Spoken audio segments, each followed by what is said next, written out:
Assalamualaikum warahmatullahi wabarakatuh.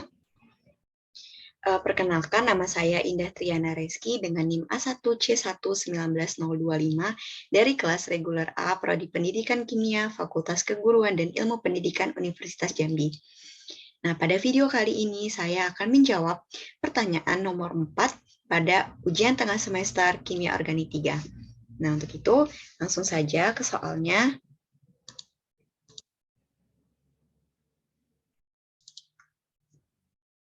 Nah, baiklah. Soalnya yaitu pada sintesis suatu senyawa dengan 2 atau lebih gugus fungsi, bila gugus fungsinya itu karbonil, jelaskan dasar pertimbangan memproteksi gugus tersebut. Nah, sehingga target reaksi yang diharapkan itu bisa dicapai. Oke, baiklah. Nah, saya akan menampilkan reaksi proteksi yang melibatkan gugus karbonil.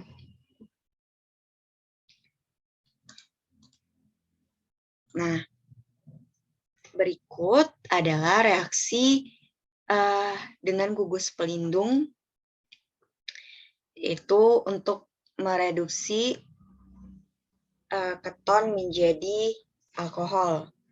Nah, terlihat pada reaksi itu senyawa ini,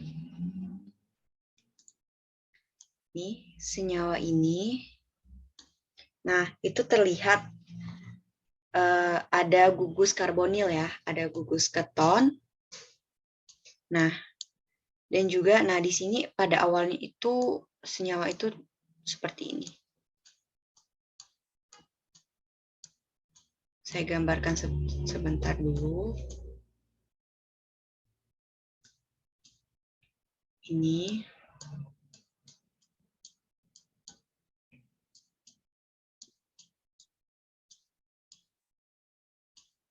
Ini O.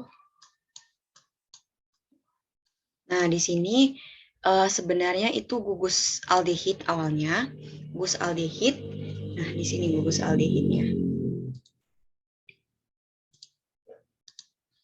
Nih, sebenarnya ini gugus aldehid di sini, dan sebelum jadi ini dia itu gugus aldehid dulu. Nah, di sini kan terlihat bahwa gugus aldehid ini berubah menjadi gugus asetal. Ini gugus asetal namanya. Gugus asetal ini merupakan gugus keton juga.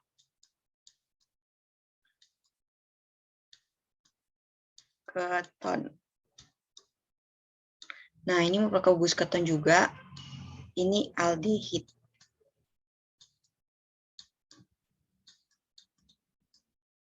Nah, ini keton dan ini aldehid. Jadi sebelum adanya gugus tersebut, nah dia awalnya seperti ini dulu, ada aldehid dulu. Nah, sehingga kan terlihat aldehid ini diubah menjadi gugus keton atau asetal ini.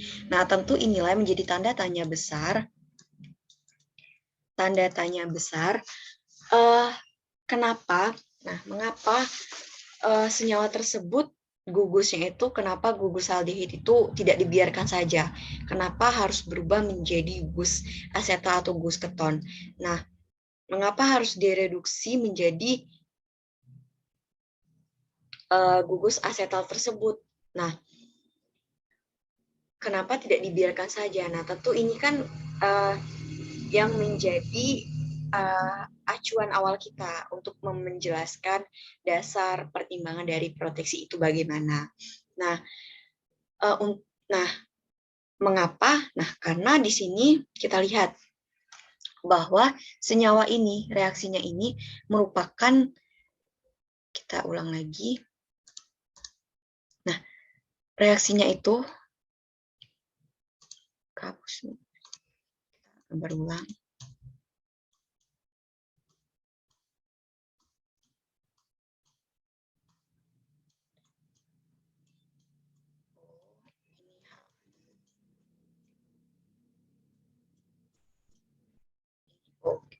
Nah, ini senyawa ini, reaksi ini itu merupakan campuran rasemat antara si aldehid dan keton.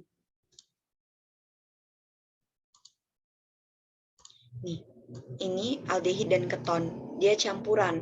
Nah, sehingga ketika secara alamiah atau misalnya dibiarkan saja, misalnya dibiarkan saja senyawa ini dibiarkan saja dengan aldehid ini, dibiarkan saja, itu kan berubah langsung dia menjadi gugus alkohol. Nah, seperti pada gambar berikut, kita lihat.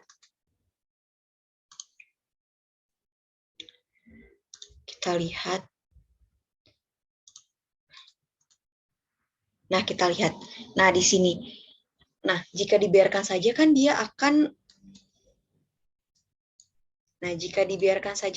akan berubah langsung menjadi alkohol karena kereaktifannya. Karena kan dua gugus karbonil itu antara aldehid dan keton, itu aldehid lebih reaktif, kereaktifannya lebih tinggi dibandingkan keton. Jadi ketika dibiarkan saja, ketika secara alamiah itu langsung mereduksi aldehid ini menjadi alkohol di sini. Nah, tentu ini merupakan hasil senyawa yang tidak kita inginkan. Nih.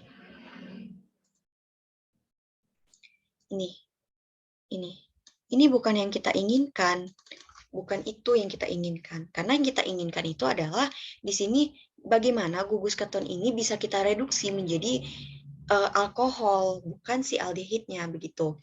Nah, jadi bisa kita lihat bahwasanya karena senyawa yang kita tidak inginkan ini itu mempunyai rendemen yang tidak tinggi atau rendah.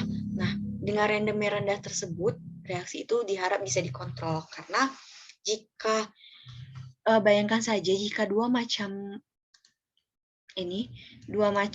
gugus fungsi ini antara aldehid dan keton ini bagaimana bisa mengontrolnya. Jadi rumit ya jika dua gugus fungsi yang berbeda. Jadi kita samakan dahulu agar produktivitas senyawa itu bisa efektif, bisa tercapai target senyawa yang kita inginkan.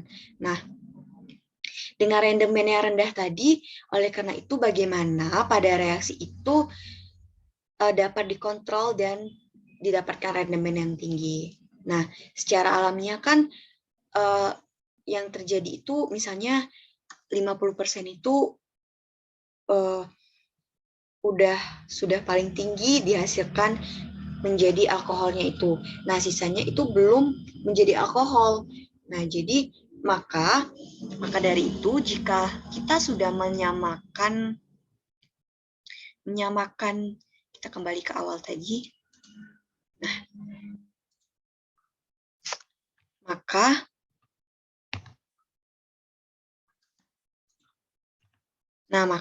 jika sudah kita samakan ini gugus fungsinya, kita samakan karena kan asetal ini itu gugus keton juga. Nah, kita samakan,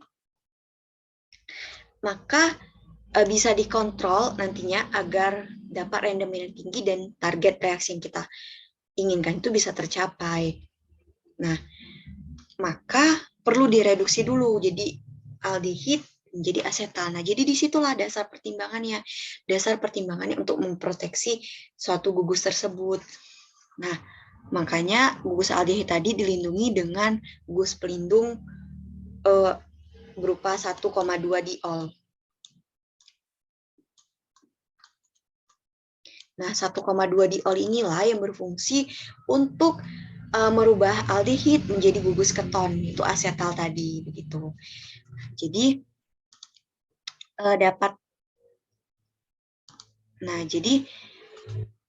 bisa kita analisis ya atau kita temukan bahwa itulah dasar pertimbangan yang perlu kita pahami. Nah,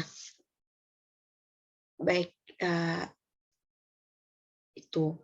Nah, jadi untuk dasar pertimbangan itu saya ulangi lagi. Jadi karena rendemennya rendah tadi, karena secara alamiah itu misalnya dibiarkan saja menjadi aldehid, dibiarkan saja aldehid. Nah, itu secara alamiah kan dia berubah jadi alkohol tuh aldehidnya. Nah, itu bukan merupakan reaksi yang kita inginkan. Nah, jadi rendemen sekarang itu juga rendah. Nah, jadi kita kan tujuan awalnya itu mereduksi keton. Reagen itu agak selektif memilih keton untuk menjadi alkohol begitu. Karena rendemennya rendah tadi.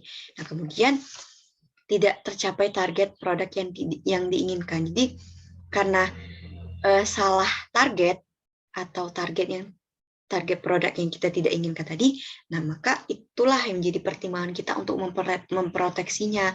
Kita gunakan gugus pelindung berupa asetal, berupa 1,2 diol tadi, untuk menjadi gugus asetal, itu disamakan gugus fungsinya. Nah, kemudian produktivitas dari senyawa itu tidak efektif. Nah, karena tadi tidak mencapai target yang tidak diinginkan, maka produktivitas dari senyawa itu tidak efektif. Sehingga rendemennya itu rendah, kembali ke awal tadi. Nah, kemudian reaktifan yang berbeda dari dua gugus yang berbeda pula. Jadi aldehid dan keton awalnya tadi kan sebelum dirubah menjadi asetal. Nah, aldehid dan keton ini kan merupakan gugus karbonil, tetapi dua-duanya itu berbeda, baik itu kereaktifannya maupun dari sifat dari aldehid maupun keton itu sendiri. Jadi karena kereaktifannya beda, aldehid itu lebih reaktif, jadi dengan mudahnya dia bereaksi langsung dengan reduktor berubah menjadi alkohol. Nah, kemudian dasar pertimbangan selanjutnya itu disamakan jenis gugus fungsinya, karena walaupun sama-sama jenis gugus karbonil, tetapi dua gugus yang berbeda itu sangat sulit untuk kita bisa reaksi langsung. Jadi dilindungi dulu, diubah dulu menjadi gugus keton. Kita samakan dulu, nah baru kita bisa mereaksikannya dengan reagen, baru bisa kita mendapatkan senyawa target yang kita inginkan, atau target yang kita inginkan itu tercapai dengan random yang tinggi dan juga targetnya itu sesuai, seperti itu.